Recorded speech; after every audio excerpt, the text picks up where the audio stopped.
Hi, good afternoon, everybody. Dr. Rajesh Patil here from the Department of Pathology. Welcome all the students of 152 batch. So, dealing with the hepatobiliary system, today's session that I'll be dealing with is diabetes. One of the important topic, not only with the disease, in your future you will become a physician, surgeon, gynecologist or whatever. So in every department there is an important disease that you will be dealing with as a future practicing doctors. And India being one of the uh, big nations, big countries which host such disease in a massive scale. So sometimes even India is called as a capital of diabetes in the world's capital. So around 70 million of Indian population suffers from this particular disease, diabetes. So today we'll be dealing with the diabetes, especially the diabetes mellitus. So this is not only important from your clinical point of view, but from exam point of view. An essay type question is invariably asked on diabetes mellitus. Make a note on that. Okay, here we begin the session on diabetes mellitus. So the endocrine pancreas, as we all know, last time we had a brief introduction into the pancreas, wherein we saw about the acinar cells, the exocrine function of these particular pancreatic cells, and the endocrine function of this with that of the islets of Langerhans. So we'll focus here especially on the endocrine part of the pancreas. The endocrine pancreas consists of about 1 million clusters of cells, the islets of Langerhans. And these contain 4 major and 2 minor cell types. Okay, the important histological component that we are dealing with now. The 4 main types are alpha, beta, delta and PP cells. So beta cells, the important key cells which produce insulin, which regulates glucose utilization in tissues and reduces blood glucose level. So there's an important cell that produces insulin. The alpha cells, what does they do? They secrete glucagon, so counteraction with that of the beta cells. What does this do? Stimulates glycogenolysis in the liver and thus increases blood sugar level. So they counteract each other, their function, alpha cells and the beta cells. Delta cells, these secrete somatostatin, suppresses both insulin and glucagon release. Okay, so these suppress both the secretions of beta cells and the alpha cells. Then comes the PP cells. So these secrete pancreatic polypeptide which exerts several gastrointestinal effects such as stimulation of secretion of gastric and intestinal enzymes and inhibition of intestinal motility. These cells not only are present in islets but also are scattered in the exocrine pancreas. So these are present both in exocrine component, that is the acinar cells, and the endocrine component, that is the islet cells. So coming to the definition, what is this? This is nothing but the diabetes mellitus is a metabolic disorder. So you might have a brief introduction in your first year physiology about this. So this is characterized by hyperglycemia due to an absolute or relative lack of insulin or to a cellular resistance to insulin at the cellular level. So major classifications: type 1, type 2. So basically that is juvenile and the adult type you can see.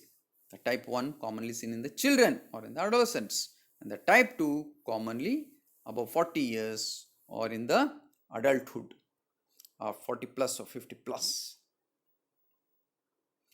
The World Health Organization estimates that as many as 346 million people suffer from diabetes worldwide, with India and China being the largest contributors to the world's diabetic load. Now, India has surpassed the China when it comes to the population suffering from diabetes. Hence, India is also called as diabetic capital of the world. So nowadays, Indians consider this not as a disease but a lifestyle, because such is the huge massive amount of presence of this particular diabetes mellitus in the population in Indians. So increasingly sedentary lifestyle and poor eating habits have contributed to increase in the incidence of cases. So this is again the contributing factor, the sedentary lifestyles. Okay, no exercise, stress, exposure of stress, less sleep. See, always less sleep causes increased stress. You should have at least 7 to 8 hours of a healthy sleep for a normal adult, whatever the age. Of course, 60 plus they'll sleep less, 6 hours. But you are 60, less than 60 years, minimum 7 to 8 hours of sleep, that reduces stress. So increased stress is also an exhibiting factor in this case. Diabetes, coming to type 1. The definition: metabolic condition in which the beta cells of pancreas no longer produce insulin. See, they have stopped the production of insulin. Where? Here in type 1 diabetes. Characterized by hyperglycemia, breakdown of body fats and proteins, and development of ketosis. So ketoacidosis is one of the important complications that you come across in type 1, which is not so much present in type 2. So it is a very highlighting point when it comes to type 1 diabetes. Of course, it can be seen in both. Accounts for 5 to 10% of cases of diabetes. So 5 to 10% is from type 1, whereas the rest, above 80%, belongs to type 2 diabetes. Most often occurs in childhood or adolescence, formerly called juvenile onset diabetes or insulin dependent diabetes, that is IDDM. Pathophysiology: autoimmune reaction in which the beta cells that produce insulin are destroyed. So they are being completely destroyed here. Alpha cells produce excess glucagons, causing obviously hyperglycemia. So there is no insulin to reduce the blood glucose level, to control the blood glucose level here, since the insulin producing beta cells are under destruction. Risk factors: genetic predisposition for increased susceptibility, the HLA linkage. See, how much ever you consume sugar, how much ever you have stress or exposure to stress, you should have a base of genetic exposure, predisposition to be susceptible to this particular disease. If your genes are strong, resilient, and there is no any HLA linkage, then whatever may be the stress or diet habits, of course it's good to have a good lifestyle and good dietary habits. But if you don't have, and it's not, if there is a bad lifestyle but good genetics, that is the HLA linkage, there is no genetic predisposition, then you will never get diabetes. So one of the strongest point when it comes to risk factor, what is that? Genetic predisposition. Then environmental triggers stimulate an autoimmune response. What is that? Viral infections. So all these are risk factors. Okay, the important one being the first one, the genetics. Then the viral infections: mumps, rubella, Coxsackie virus, chemical toxins. Manifestations: process of beta cell destruction occurs slowly. Hyperglycemia occurs when 80 to 90% is destroyed. That often trigger stress event, that is illness. Hyperglycemia leads to, these are the important points that you should be very much aware of, the basics that your answer in the exam should cover up. polyuria, glycosuria, polydipsia, polyphagia, weight loss, blurred vision. So all this, the definitions of these particular terminologies are being given there in the bracket. Okay, so this can also be asked as 3 marks question. Of course, diabetes mellitus as a whole is a 10 marks essay question, but bits, fragments of this answer can be asked as a even 5 marks. It's a potential 5 marks question also in the exams, and such points here on the canvas being shown there could be a 3 marks answer too.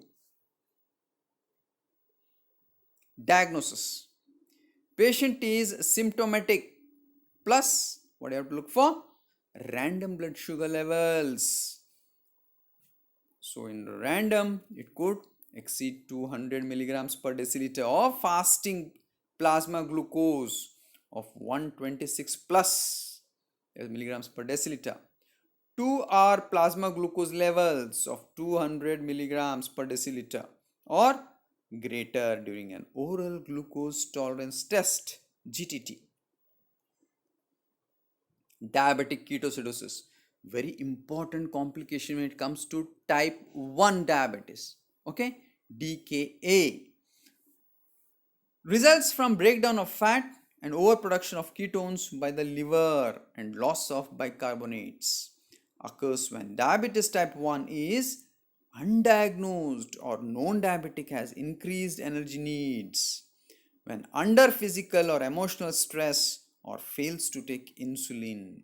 So mortality with diabetic ketoacidosis is as high as 14%. The very catastrophic complication in case of type 1 is diabetic ketoacidosis.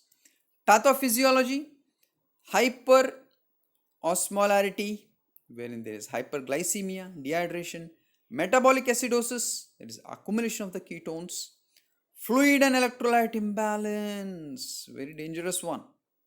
The electrolytes are imbalanced here. Tests: what are the preferred tests? As you all know, random blood sugar greater than 250, blood pH less than 7.3, blood bicarbonates less than 15 MEq per liter, ketones present in the blood, ketones and glucose present in urine. So ketone bodies, glucose, that's a basic test that you do in your practicals in pathology department. So you should be aware of that basic test. And electrolyte abnormalities: sodium, potassium, chloride, so variation in electrolytes, imbalance. Serum osmolality less than 350. So all these tests are important one. Diabetic ketoacidosis, what is the signs and symptoms here? Kussmaul's respiration.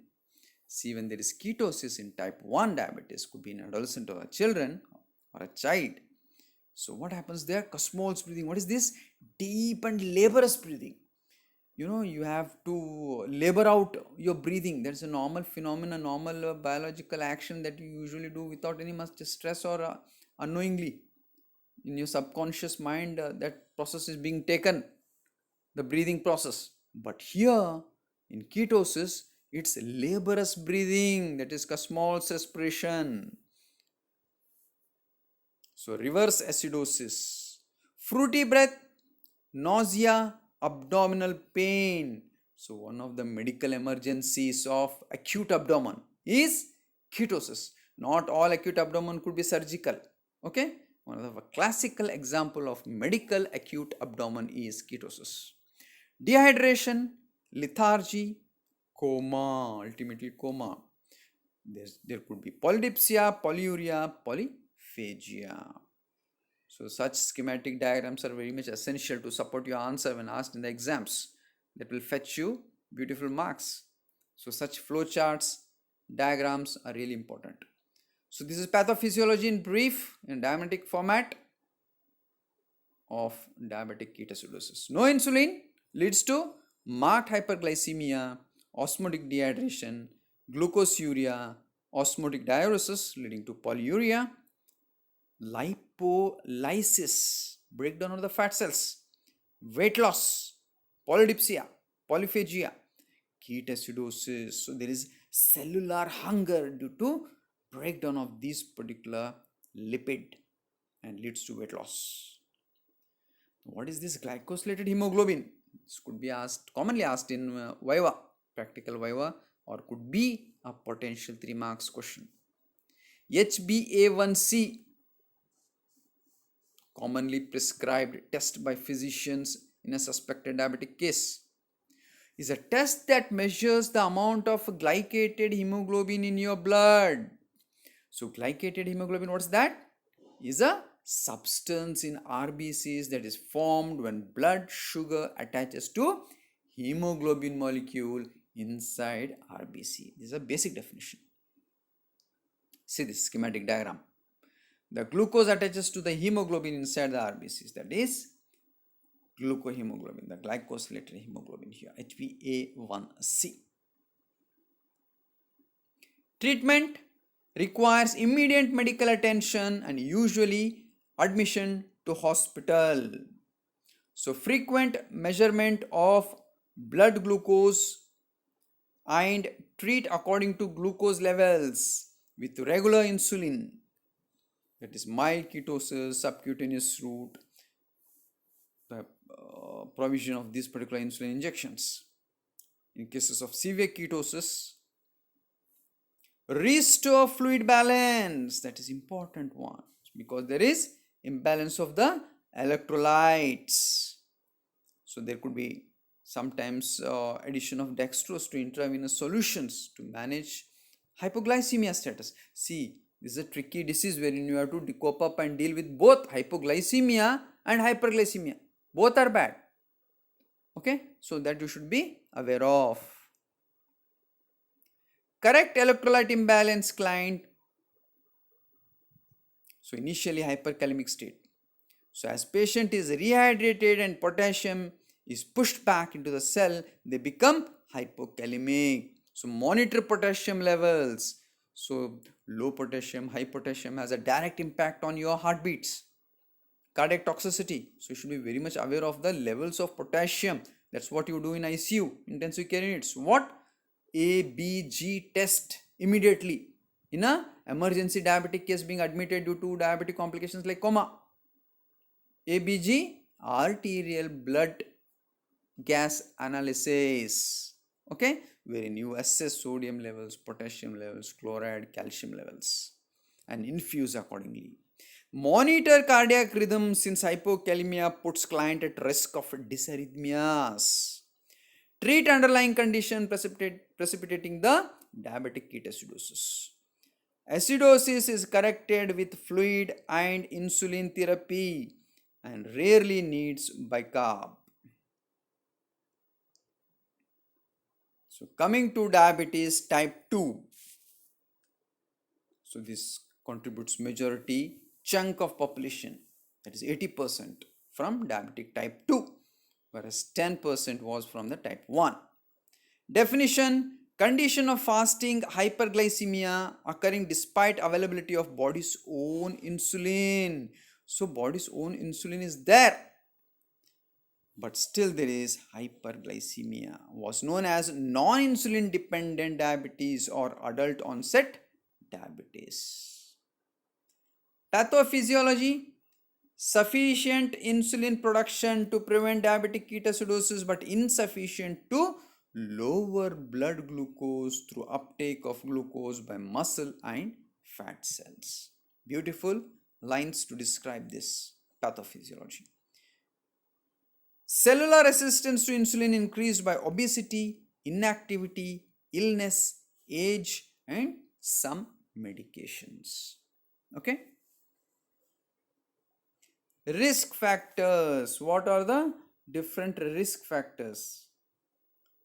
Obesity, so physical inactivity, race, so even the race disposing, predisposition factors are the races. African, American, Hispanic, so Indian origin, all these different, depending upon the races, the chances of getting diabetes will be there. Woman history of gestational diabetes. See, once a female who is not known to be a diabetic, there is no family history too. So suddenly she becomes diabetic when she is pregnant for the first child. So what that is called as gestational diabetes. Now what's the inference from that? Is she diabetic, or has she become diabetic, or has her blood sugar level going to remain high throughout life after the even delivery? So usually in gestational diabetes, what happens after the delivery of the baby, her sugar level falls back to normal and she behaves to be a normal adult, that is without any diabetes disease. But if she has gestational diabetes during pregnancy, then she has got every chance of development of diabetes in coming fourth years of her life. So say 10 years down the lane, she might become diabetic or may not become diabetic, but predisposition to diabetes has increased.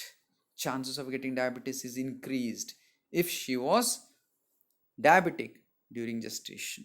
So that's the inference that it carries.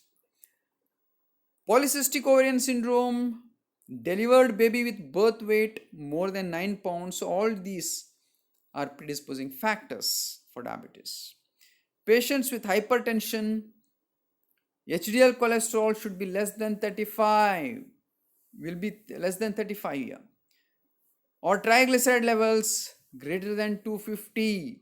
So HDL cholesterol is a good cholesterol. The more the levels, you are more healthier. Once it falls down, it's a risky affair. Triglyceride level greater than 250. So patients with hypertension, okay, these are all risk factors.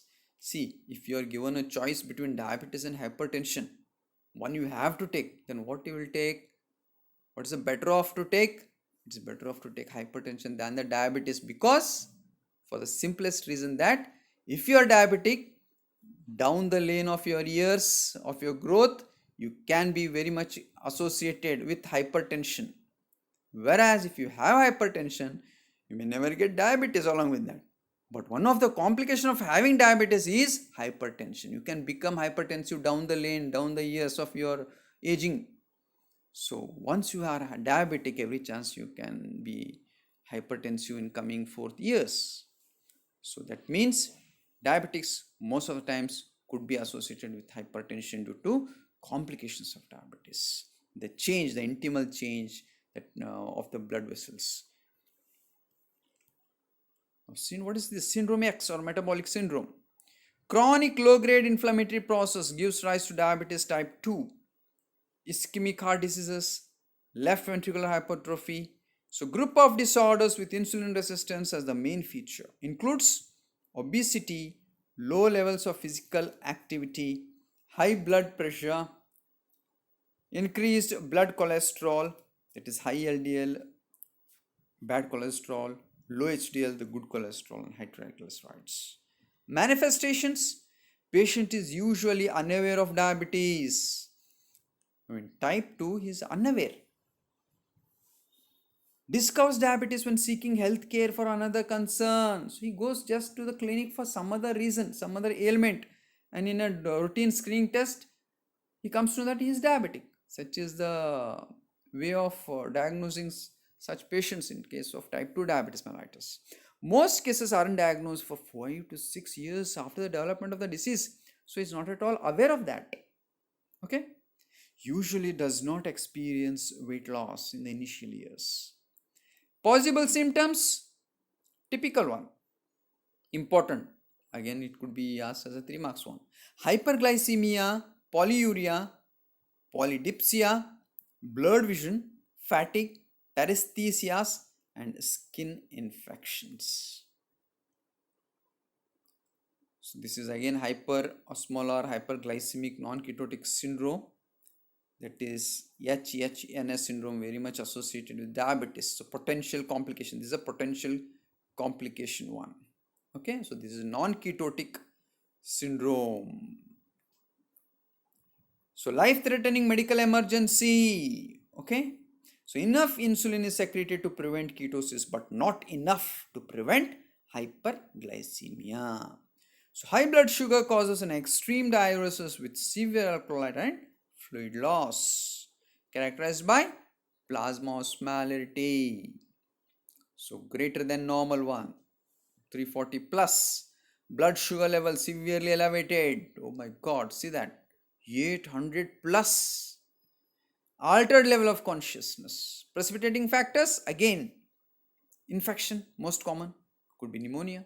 Therapeutic agents or procedures, chronic illnesses or acute myocardial infarctions, strokes, pancreatitis, pregnancy.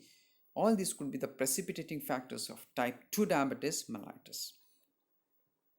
Pathophysiology, hyperglycemia leads to increased urine output and dehydration. Kidneys retain glucose, so there could be glucose and sodium rise. Severe hyperosmolar state develops leading to brain cell shrinkage. So manifestations, altered level of consciousness, that is due to lethargy to coma could be. So ultimate complication of this is coma, diabetic coma. Neurological deficits, hyperthermia, motor and sensory impairment, seizures, dehydration, dry skin, mucous membranes, extreme thirst, tachycardia, polyuria, hypotension. Treatment, again, lower glucose with regular insulin until glucose level drops to 250 milligrams per deciliter. Correct fluid and electrolyte imbalance, important one, in the form of isotonic or colloid solutions. And importantly, correct potassium deficits. Monitor for renal failure, treat underlying conditions. See these complications. Such schematic diagrams should be used while writing answers in the exams. That impresses your examiners. Okay? Stroke, it can cause stroke, eye damage, heart attacks, kidney damage, impotence, difficulty in passing urine, numbness. So important complication will be highlighted in the upcoming slides. Alterations in blood sugars could be hypo or hyperglycemia. You have to deal with both tricky situations. So here in diabetes, more than physician, the patient himself could be a good doctor. He himself feels whether he is hypo, that is giddiness and all, and suddenly consumes few sugar, could be in the form of plain milk sugar or parley biscuits or chocolates. So usually diabetic patients keep few chocolates in their bags. Whenever they feel hypoglycemia, they themselves can diagnose it and immediately eat 2 chocolates and they'll be absolutely normal. Macrocirculation, complications like atherosclerosis, involves coronary, peripheral and cerebral arteries. Microcirculation, complications, involves tissues affecting eyes, kidneys. Prevention of complication, that is managing diabetes, lowering risk factors, routine screening for complications. So these are again the different complications that we already dealt with. The glucose released from the liver in the early stages. So altering the time and dose of insulin, that is the important step you should be aware of. Now, this is another 3 marks important question. What is that? Somayogi effect. So what is that? Combination of hypoglycemia during night with a rebound morning hyperglycemia that may lead to insulin resistance for 12 to 48 hours. So this is viva question and a potential 3 marks question. Okay? See this flowchart. What is this basically? Too much insulin leads to hypoglycemia, that leads to glucagon being released, leading to lipolysis, gluconeogenesis, glycogenolysis, leading to rebound hyperglycemia plus ketosis. Now, dawn phenomenon. What is this dawn phenomenon? Also called as the dawn phenomenon is the term used to describe an abnormal early morning increase in blood sugar levels, the dawn effect, usually between 2 a.m. and 8 a.m. in people with diabetes. That is the dawn phenomenon. So what are the chronic complications as shown in the schematic diagram there? Degenerative changes in the vascular system, neuropathies, eye complications, could be retinopathies or retinal detachments, cataracts. Hypoglycemia, insulin reaction, insulin shock, mismatch between insulin dose, carbohydrate availability, and exercise. See, excessive exercise in the morning hours is risky. So moderate good exercise for the diabetic patients is very very good for them. But severe, excessive, massive, sudden exercise can lead to sudden hypoglycemia and they may fall faint. So as I told, they themselves are a good doctors. They'll be aware. They'll be knowing when they are suffering from hypoglycemia. May be affected by intake of alcohol, certain medications. Treatment, immediate treatment, give 15 grams of rapid acting sugar, half cup of fruit juice or skimmed milk. 15-15 rule, what is that? Wait 15 minutes and monitor blood glucose. If still low, patient should eat another 15 grams of sugar. So continue until blood glucose level has returned to normal. Treatment, again all these important steps. So administration of these particular, the management of hypoglycemia and the hyperglycemia by infusion of the dextrose or treating hyperglycemia by injections, the insulin one. The monitor patient response physically and also the blood sugar levels. So these are again the complications, the coronary artery diseases. Okay, so that's most common cause of death for diabetics, the myocardial infarction, heart attacks, a very risky affair here in type 2 diabetes, the complications one, or the congestive heart failure. Hypertension, see that 60% of all diabetics. So once you are a diabetic, down the lane you are going to suffer from hypertension. What's that percentage? 20 to 60%. Okay, if you're lucky enough, you may not suffer from hypertension even though you are diabetic. But there are every chance that you can become hypertensive after being diagnosed diabetic, but not the other way around. Okay, if you're hypertensive, it's not necessary that you should get diabetes. So this increases risk for retinopathy and nephropathy, important complications. Stroke, important, deadly complication here. Very dangerous catastrophe. Stroke that the patient can have if they don't take proper medications, proper glucose lowering drugs. So type 2 diabetes 2 to 6 times more likely to have stroke as well as transient ischemic attacks, TIA. Peripheral vascular diseases, okay, gangrene from diabetes, most common cause of non-traumatic lower limb amputation. No, even the patients can suffer from auto amputation, the gangrenous complication. Okay, so arterial occlusion and thrombosis resulting in gangrene, the diabetic retinopathy. So important complications of diabetes can be answered 3 marks question, wherein you should be aware of this, the neuropathies, the retinopathies.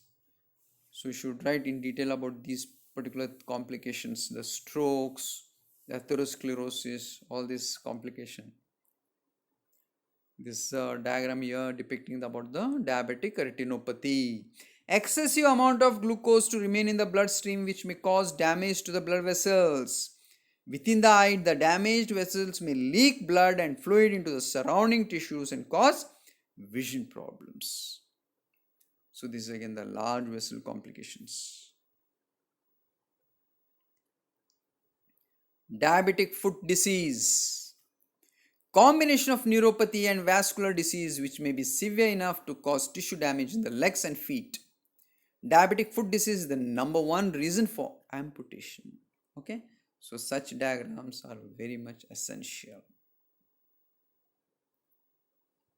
See this, the complication, the ulceration, or in case of diabetic foot, the gangrenous part, the with associated with putrefaction, and could even lead to auto amputation or elective amputation is preferred in such cases to prevent complications and death of the patient in such cases. So this is again the diabetic neuropathies. Glomerular changes in kidneys of diabetes leading to impaired renal function. Okay, there could be microalbuminuria, important finding in cases here of diabetes mellitus. Kimmel-Still-Wilson syndrome, that is glomerulosclerosis associated with diabetes. This is a viva question. Okay, it's a microscopic change that happens that can be seen in a glomeruli. Diabetic nephropathy, important complications here. Decreased function, smaller size, high urine proteins, granular surface. The kidney becomes damaged and more protein than normal collects in the urine. Over time, the kidney's ability to function starts to decline, which may eventually lead to chronic kidney failure. Male erectile dysfunction. So, half of all diabetic men have erectile dysfunction. So, one of the important complication of vessels, blood vessels, that leads to erectile dysfunctions. So collaborative care is very much important in such cases of diabetes. The medications, the diabetes management, the exercise. So sometimes even pancreatic transplant or the pancreatic cell or beta cell transplant. So still it's under study, okay, under research of these particular beta cell transplants. So other complications of all these like periodontal disease, slower than normal healing, so normal inflammatory response is diminished. So all these important. The foot ulcers. So tests, diagnostic tests. The diagnosis, as you all know, fasting blood sugar level 70 to 110 milligrams. Glycosylated hemoglobin HbA1c, as I told you, normally should be less than 6. If it's 6 to 9, risky. Above 9, very dangerous, catastrophic. So blood test analyzes excess glucose attached to hemoglobin. Since RBC lives about 120 days, gives an average of the blood glucose over previous 2 to 3 months. Okay, so this is a viva question for you. So here can be drawn anytime the blood sugar for a glycosylated hemoglobin test. So how much glucose has been in the bloodstream for the past 3 months? This is what is reflected in glycosylated hemoglobin test, HbA1c. So urine glucose and ketone levels. So ketone body levels measurement is really important. So glucose in urine indicates hyperglycemia. Presence of ketones indicates fat breakdown, indicator of diabetic ketoacidosis. So ketones may be present if person is not eating. So very dangerous sign. Ketosis is more dangerous than presence of sugar in blood or urine. So if albumin present indicates need for workup for nephropathy. So typical order is creatinine clearance testing. So cholesterol and triglyceride levels. So measurement of the good cholesterol HDL and the bad cholesterol LDL levels and the triglycerides. So all this monitoring is very much essential. So electrolytes. Management, dietary modifications, good regular exercise, oral hypoglycemics, insulin therapy, the medication. These are the need of the hour for a patient of diabetes mellitus. Could be type 1 or type 2. So all should be aware of this. See, one or the other member could be diabetic in your own family or in your neighboring family. So that is the incidence type, the huge, massive, mammoth presence of this particular diabetes in Indian population. Hence, India is considered to be the diabetic capital of the world. And this is an important topic, not only in your future clinical practices, you should be aware of, or from that of the exam point of view. Invariably asked question could be 10 marks, 5 marks, 3 marks, or a viva question. So that you should be aware of in this particular thing.